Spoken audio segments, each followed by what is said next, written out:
مساء الخير يا ولاد.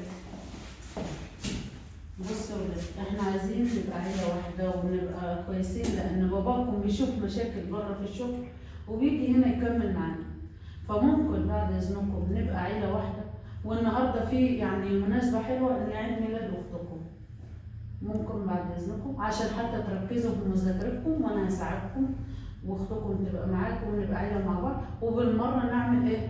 مفاجأة لبابا.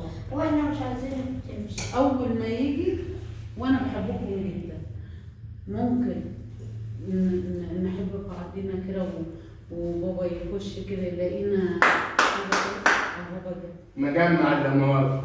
ايه المناسبة الحلوة دي؟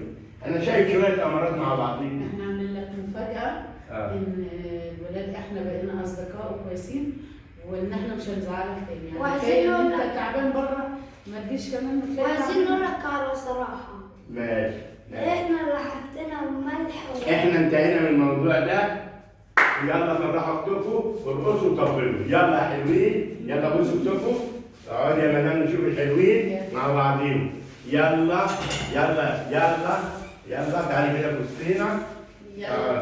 يلا ايوه يلا. عايز طبل مزيكا، عايز رقص. يلا يا حلوه، يلا يا حلوه، يلا يا حلوه. ما يلا يا بابا، ما يلا يا شغال الموسيقى. هات الموسيقى. ما بوظوش المشهد يا جدعان. تعالي الموسيقى المشهد باظ. ما بس حاجه مش حاجه. شغال الموسيقى وهنبتدي من اول ايه؟ يلا يا ولاد يلا فرحونا كده بس. دي موسيقى عالية.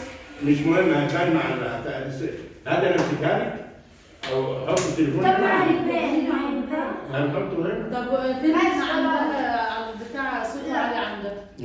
تنزل. طب خلاص هتغني؟ هاتي. لا هتبقى انا اللي هرقص.